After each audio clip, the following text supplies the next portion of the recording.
다 각각 집으로 돌아가고 예수는 감람산으로 가시니라.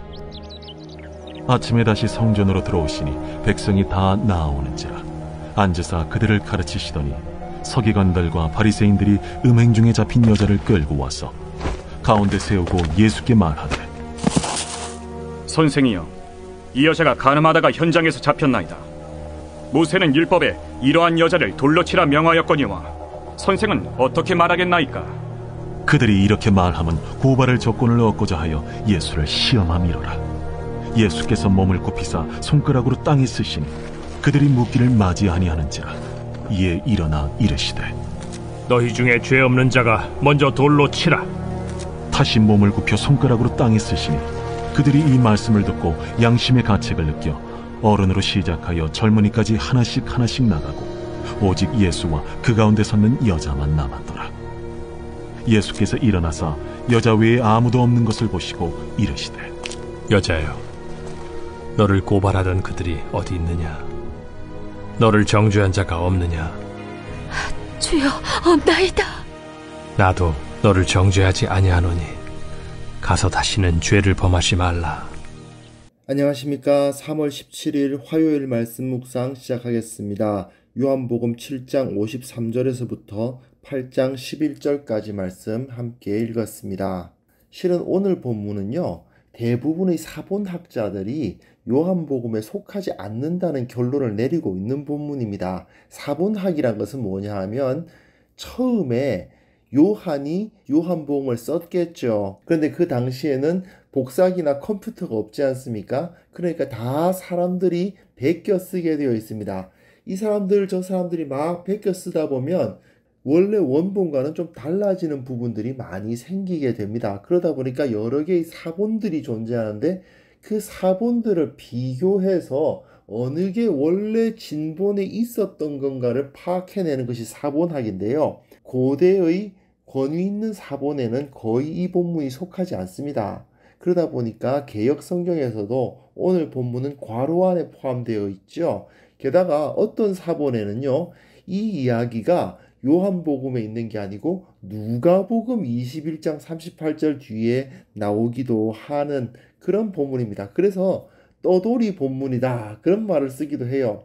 어제까지 우리는 요한복음 7장과 8장 초막절을 배경으로 말세에 예수님께서 어떤 일을 하실 것인가를 나타내는 그러한 문맥을 다루고 있었는데, 이 본문은 그 문맥에서 살펴볼 필요가 없습니다. 이건 그냥 그 당시 고위층 유대인들이 이 하층민들을 어떻게 대했는가가 드러나고 있는 본문이고요. 그리고 그 당시 유대교 안에서 어떤 일이 벌어지고 있었던가를 고발하는 본문이라고 할 수 있습니다. 그러다 보니까 이 요한복음이 그러한 문맥을 가장 잘 받아줄 만한 내용이긴 해요. 여하튼 이 사건이 예수님께서 살아계실 때 실제로 일어난 일이냐 아니냐를 의심할 필요는 없습니다. 분명 이 사건이 너무나도 유명했기 때문에 기록으로 남았을 것이고, 그리고 예수님께서 이런 일을 행하셨을 것이라고 생각하는 것은 충분히 가능한 일이죠. 예수님께서 그 당시 유대인들의 모습을 보시고 어떤 태도를 취하셨는지를 생각해보는 시간이 되었으면 합니다. 7장 53절부터 8장 2절까지 내용 보시면요, 예수님께서 감람산으로 가세요. 다른 사람들은 다 집으로 돌아가는데, 그리고 다시 성전으로 들어오시고 백성들이 배우러 나오는 이야기가 나옵니다. 자, 사람들은 다 자기 집으로 가고 예수님은 감람산으로 가세요. 이게 도대체 무슨 의도인지를 파악하기가 어렵습니다. 왜냐하면 문맥이 없으니까요. 앞뒤 문맥이 도대체 뭔지를 알 수가 없으니까 이게 무슨 뜻인지 파악하기가 좀 어렵습니다. 뭐 사람들은 다 집이 있지만 예수님은 집이 없었다, 감람산 가셔야 됐다, 이런 식의 언급일 수도 있고, 또는 모세가 하나님과 이스라엘 사이에서 그 시내산을 오르내렸잖아요. 그 모습을 여기서 떠올려 주는 것이다 라고 볼 수도 있고요. 그런데 감람산이라는 언급 자체가 예수님의 마지막 일주일, 그러니까 예루살렘 입성하시고 난 다음에 그 마지막 일주일을 떠올리게 하는 거 아닙니까? 감람산에서 잡히시잖아요. 그래서 차라리 누가복음 21장 38절 이후에 두는 것이 더 낫지 않냐, 이런 생각이 드는 건 사실입니다. 다만 여기서 중요하게 생각해야 될 것은 뭐냐 하면요, 여기서는 백성들이라는 단어가 쓰이고 있다는 거예요. 어제 다뤘던 7장 49절 보시면 무리라고 되어 있거든요. 이 무리는 헬라어의 오클로스입니다. 근데 여기서는 오클로스가 아니고 라오스, 백성들이라고 되어 있어요. 백성들, 이 사람들은 예수님의 말씀을 고대하고 있는데 정작 이들을 이끄는 영적 지도자라는 서기관과 바리새인들이라는 자들은 어떤 행태를 보였던가를 고발하기 위해서 미리 배경을 까는 거라고 생각하시면 좋습니다. 그리고 8장 3절부터 6절 앞부분까지 보시면요. 서기관과 바리새인들이 음행 중에 잡힌 여자를 끌고 와서 가운데 세우고 고발하는 이야기가 나오죠. 근데 조금 상황이 의심스러워요. 왜냐하면 일단 이 사람들의 의도 자체가 예수님을 고발하려고 하고 있죠. 이 여인이 범죄한 것이 먼저냐? 예수님을 고발하려는 의도가 먼저냐? 고발하려는 의도가 먼저입니다. 그 고발을 위해서 음행 중에 있는 여인이 우연히 잡혔다? 이거 굉장히 애매하지 않습니까?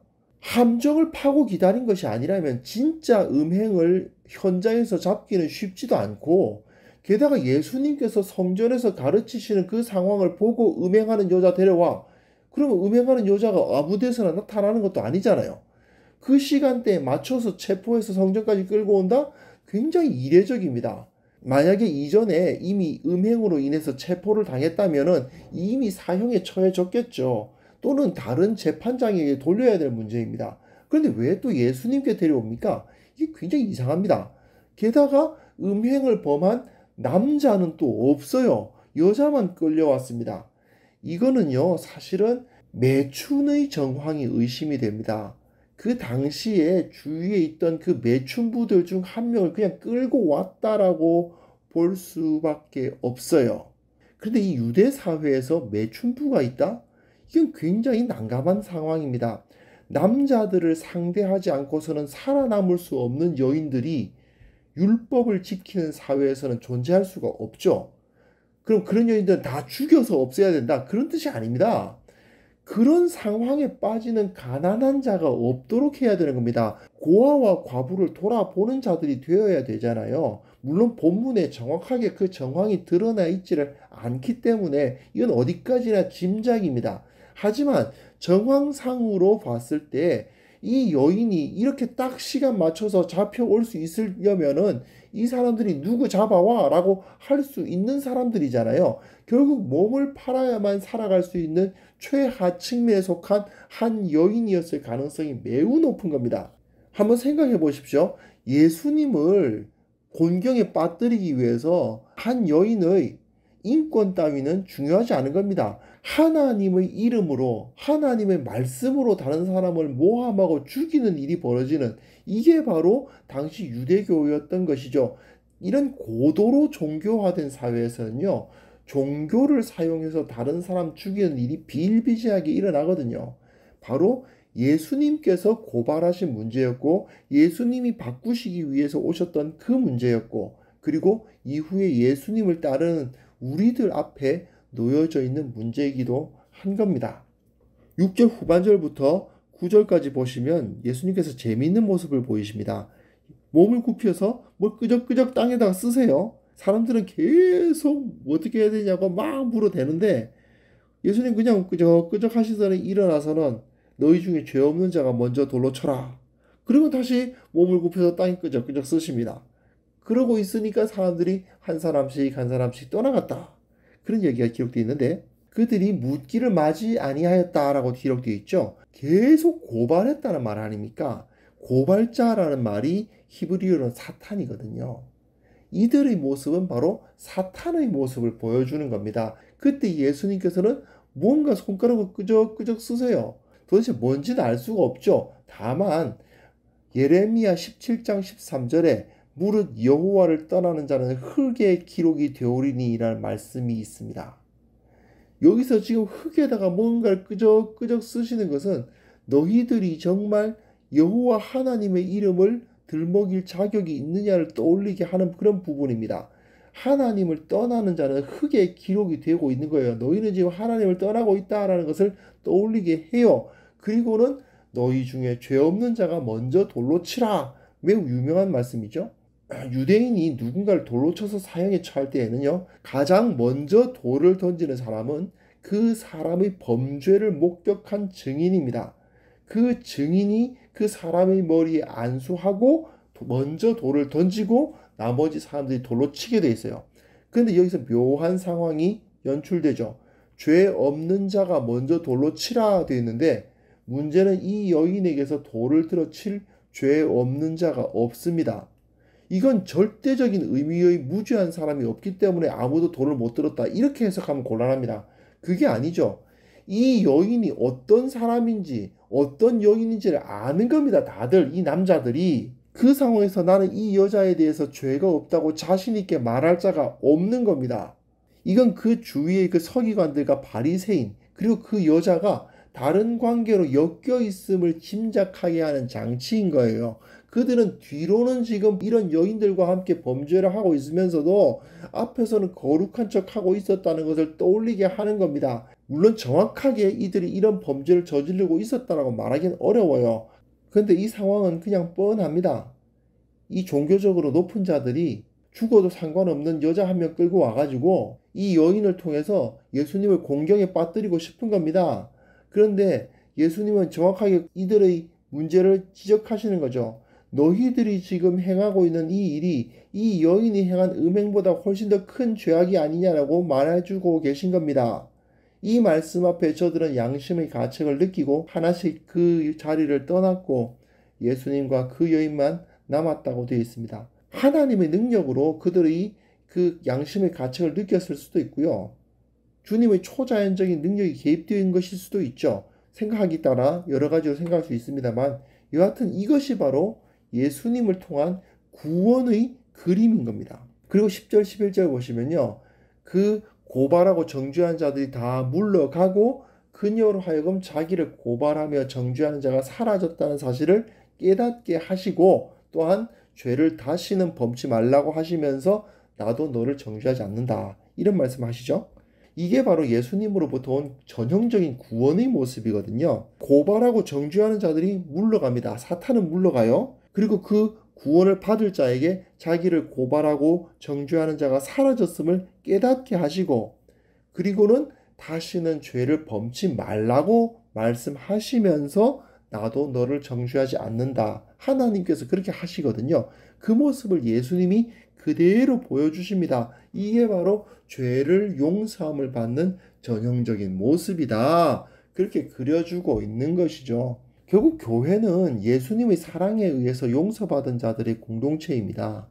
그러나 교회가 구원의 감격과 사랑을 잃어버리고 종교적 껍데기만 남아버리면요, 그야말로 하나님의 법을 빙자한 억압, 거룩함을 빙자한 잔인함, 자유를 빙자한 무관심, 이런 것만 남게 됩니다.